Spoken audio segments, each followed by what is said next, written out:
Bună ziua tuturor, bine v-am găsit! Iată, pentru că deja ne aflăm la mijlocul lunii februarie, am început să punem semințele pentru răsadurile de anul acesta. După cum se vede, afară este frig, este zăpadă, dar noi ne-am apucat încă de săptămâna trecută să punem o parte din semințe. Ceea ce vedeți dumneavoastră aici sunt răsaduri de roșii. Am avut sămânța de anul trecut, sunt aceste semințe, au germinat foarte repede, deja într-o săptămână au ieșit. Sunt foarte frumoase, mai încolo, pentru a le întări puțin, le vom aplica și un tratament bio, un îngrășământ. Iar aici în spate avem niște răsaduri de spanac. Ne-am gândit că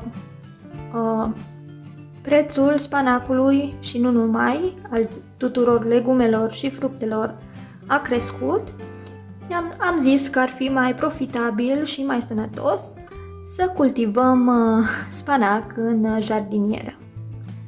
Nu știu cum este la dumneavoastră, dar la noi acasă se mănâncă foarte mult spanac. De aceea ne-am gândit că ar fi o idee bună.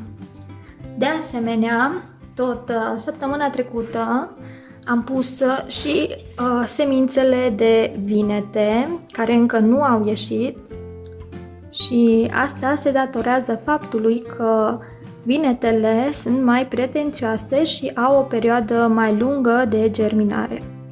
Atât vinetele cât și ardeii, de aceea este foarte bine să le puneți acum în luna februarie-martie, pentru ca ele să iasă frumos și să vă bucurați de fructe mai repede.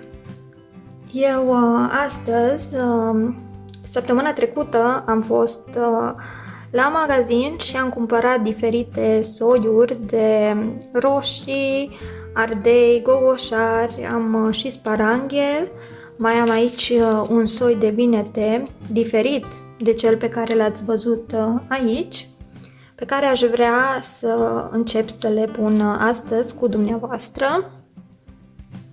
Iar aici am niște plante, niște salată, ridic, niște ridic albe, spanac și varză, în general plante timpurii care se pot pune în luna martie afară.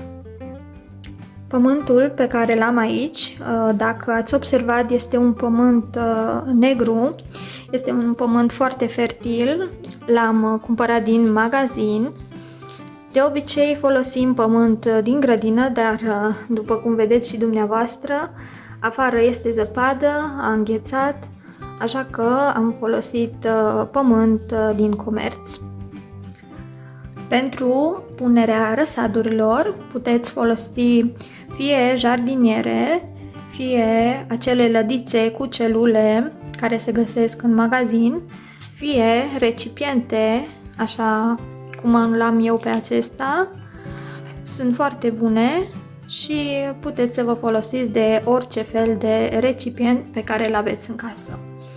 Acum, un pic, dacă vă interesează, aș vrea să vă spun puțin despre aceste soiuri, mai ales despre soiurile de roșii, pentru că sunt unele dintre cele mai bune soiuri și mai gustoase. De exemplu, acesta este soiul inimă de bou, este un soi foarte bun, perfect pentru chiar și la zacuscă, dacă vreți să puneți la bulion. Acesta iarăși poate nu este un soi foarte cunoscut de dumneavoastră.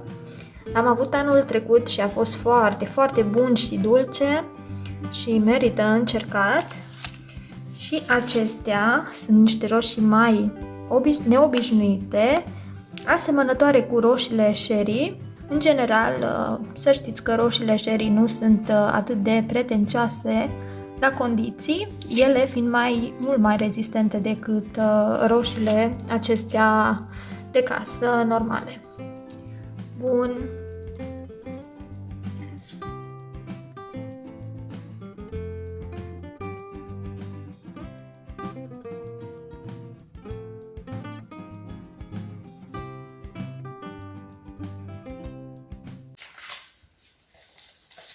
Acum vom începe să punem semințele de ardei.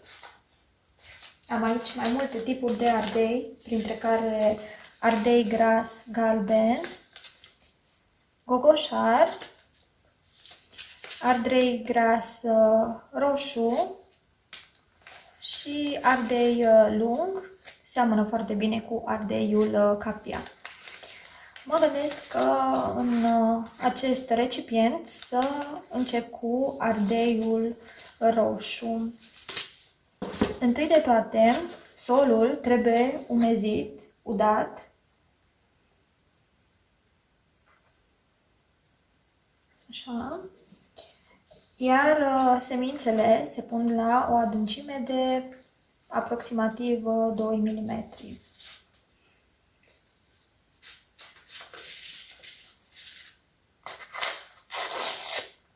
Pe spate aveți și instrucțiunile, dacă doriți să vedeți mai mult. Vedeți că acum în luna a doua până în luna a treia se pun.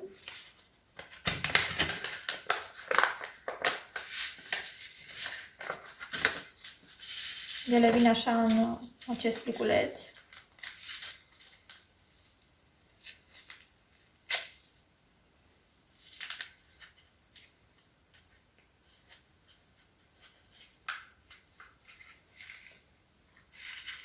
După ce am terminat cu semințele de ardei, am continuat cu semințele de vinete, pliculețul acela pe care vi-l arătasem la începutul videoclipului.